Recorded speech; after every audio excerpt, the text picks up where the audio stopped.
Okay, so late last night, we got a flood of filings in the Blake Lively versus Wayfarer Studios case, and it is juicy because we get sealed depositions, we have sealed contracts, and we have full-on pushback from the Wayfarer party saying that Blake Lively's request for attorney's fees and punitive damages was basically dead on arrival.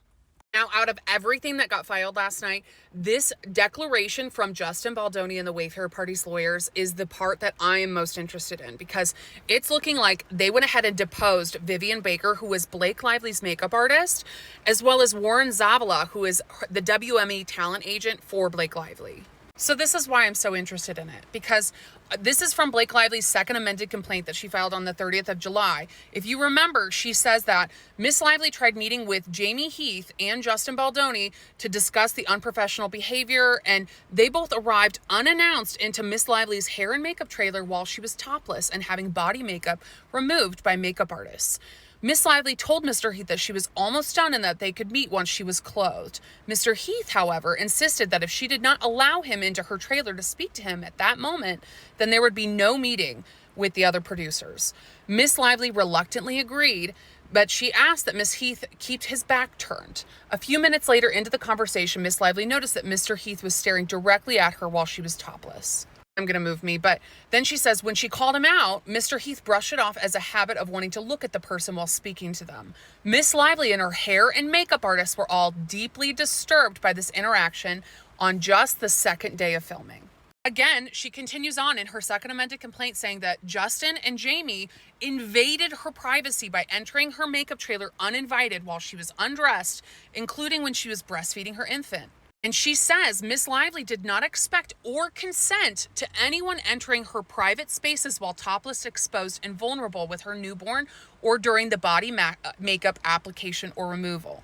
They both showed a shocking lack of boundaries by invading her personal space when she was undressed. They try and justify the text message, the one that we've all seen at this point, where it's like literally Blake Lively says, "Hey, I'm just pumping in my trailer if you want to come in and work out lines.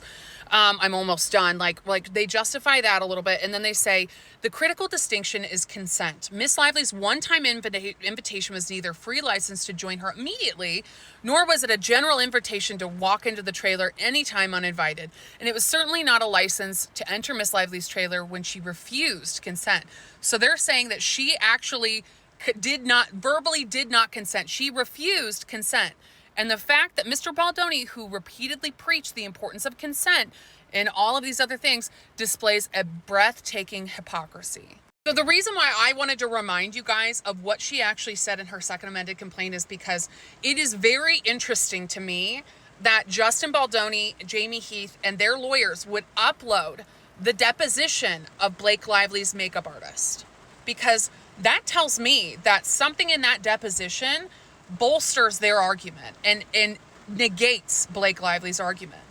Otherwise, why would they include that information? If it didn't help them, why would they include it? So them filing under seal, it's procedural because it has to be. That's the way that it was set up when this whole entire case started, right? So maybe it wasn't their choice to file it under seal. And the way that I'm looking at it is it's kind of like they have a card to play and they're playing it face down, right? Because they have to play it face down. That's the rules of the game. But they're playing this card in support of their opposition to her request for punitive damages for attorney's fees and for this California 47.1, all the treble damages, right? They're using these face down cards to support their opposition argument. So something in there tells me that this is going to be such a juicy read. And that card's going to have to stay down until the judge says, okay, you can flip them. So the mere act of filing those deposition transcripts, it just tells me that they gave some sort of testimony that either undermines Blake's credibility, supports their defense, or is going to help get them out of that request. So, alas, this video is getting long. Thanks for being here. Follow me for more. Boop, boop, boop.